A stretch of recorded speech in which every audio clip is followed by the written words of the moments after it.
constitué par grâce fils de Dieu, étant fils de la résurrection, don du salut et réalités ultimes, le message de Jésus est d'une absolue limpidité.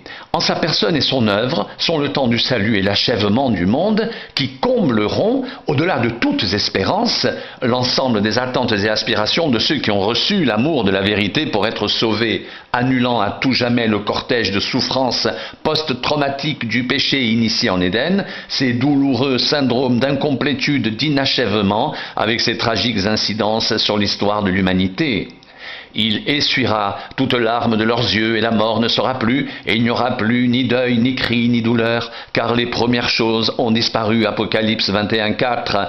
Et celui qui était assis sur le trône dit: voici, je fais toutes choses nouvelles. Et il dit: écris, car ces paroles sont certaines et véritables. Apocalypse 21:5. La parole de Dieu nous fournit de précieuses indications sur la dernière phase de cette histoire du salut et la modalité fondamentale de vie dans le règne de Dieu. Le nouveau type d'existence résurrectionnelle procédant de l'événement fondateur de la croix ne correspond en rien à une projection sublimée de la condition historique des âmes vivantes de la période proto-adamique, mais bien une toute nouvelle condition, celle d'esprit vivifiant, configuré sur le modèle du Seigneur et Maître, crucifié, ressuscité et glorifié Jésus-Christ. Ceux qui seront trouvés dignes d'avoir part au siècle à venir et à la résurrection des morts ne prendront ni femme ni mari, Luc 20:35, car ils ne pourront plus mourir, parce qu'ils seront semblables aux anges, et qu'ils seront fils de Dieu, étant fils de la résurrection, Luc 20:35. Cette nouvelle condition super mutagenèse dirigée, fruit de l'ingénierie de l'amour divin, induit de nouveaux critères d'appartenance, de référence, d'identité, de conformité, de consubstantialité propres à ce type résurrectionnel, messianique d'existence. Ce que tu sèmes, ce n'est pas le corps qui naîtra, c'est un simple grain de blé peut-être, ou de quelque autre semence, puis Dieu lui donne un corps comme il lui plaît. À chaque semence, il donne un corps qui lui est propre. 1 Corinthiens 15, 37, 38. Ce qui est spirituel n'est pas le premier. C'est ce qui est animal. Ce qui est spirituel vient ensuite. Le premier homme tiré de la terre est terrestre, le second homme est du ciel. Tel est le terrestre, tels sont aussi les terrestres, et tel est le céleste, tels sont aussi les célestes. De même que nous avons porté l'image du terrestre, nous porterons aussi l'image du céleste. 1 Corinthiens 15, 46, 49. Dans cette nouvelle et éternelle dimension, Dieu est roi, adoré dans le nouveau temple par les rachetés qui ont tout loisir pour l'admirer, le contempler et le servir sur un mode illimité. Voici le tabernacle de Dieu avec les hommes, il habitera avec eux, et ils seront son peuple, et Dieu lui-même sera avec eux. Apocalypse 21:3. Je ne vis point de temple dans la ville, car le Seigneur Dieu Tout-Puissant est son temple, ainsi que l'agneau. Apocalypse 21:22. La mort abolie, annihilée à la croix, ne revêt plus aucune réalité. Que les morts ressuscitent, c'est ce que Moïse a fait connaître. Quand à propos du buisson, il appelle le Seigneur le Dieu d'Abraham, le Dieu d'Isaac et le Dieu de Jacob. Or, Dieu n'est pas Dieu des morts, mais des vivants, car pour lui tous sont vivants. Luc 20, 37, 38. Il essuiera toute larme de leurs yeux, et la mort ne sera plus, et il n'y aura plus ni deuil, ni cri, ni douleur, car les premières choses ont disparu. Apocalypse 21, 4.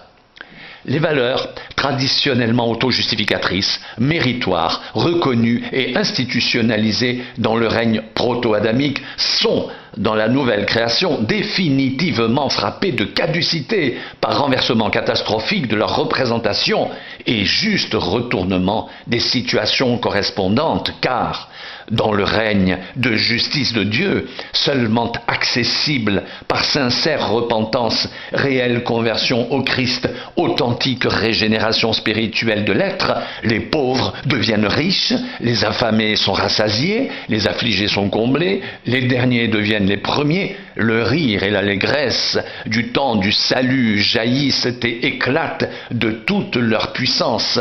Psaume du retour 126.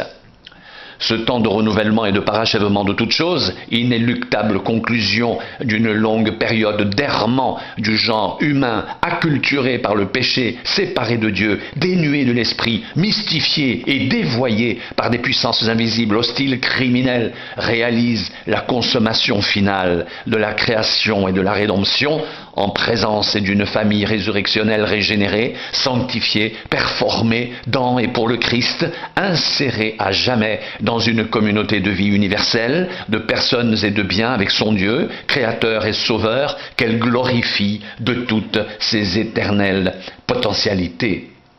Jésus-Christ, le témoin fidèle, le premier-né des morts, et le prince des rois de la terre, à celui qui nous aime, qui nous a délivrés de nos péchés par son sang, Apocalypse 1,5, qui a fait de nous un royaume, des sacrificateurs pour Dieu son Père, à lui soit la gloire et la puissance au siècle des siècles. Amen. Apocalypse 1,6. Il n'y aura plus d'anathème. Le trône de Dieu et de l'agneau sera dans la ville. Ses serviteurs le serviront et verront sa face. Et son nom sera sur leur front. Apocalypse 22, 23, 24. Au-delà de tous les arguments humains, un fait certain demeure. Il n'y a de vie que dans le royaume de l'Éternel. Le retour à Dieu est une résurrection d'entre les morts, car quiconque reconnaît et accueille en Christ son Rédempteur triomphe du péché, du monde et de la mort. Christ est en lui l'espérance de la gloire. Il est le témoin direct et engagé en tant qu'être spirituel de l'achèvement du monde. Car ceux qu'il a connus d'avance, il les a aussi prédestinés à être semblables à l'image de son Fils, afin que son Fils fût le premier-né entre plusieurs frères, Romains 8, 29, et ceux qu'il a prédestinés, il les a aussi appelés, et ceux qu'il a appelés, il les a aussi justifiés, et ceux qu'il a justifiés, il les a aussi glorifiés, Romains 8, 29.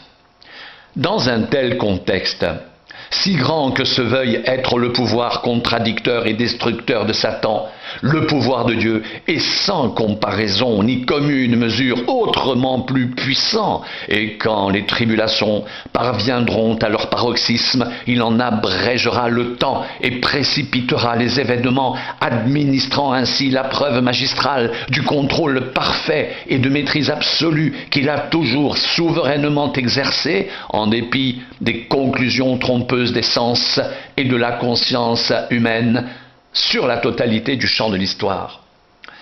Car alors la détresse sera si grande qu'il n'y en a point eu de pareil depuis le commencement du monde jusqu'à présent, et qu'il n'y en aura jamais. Matthieu 24, 21.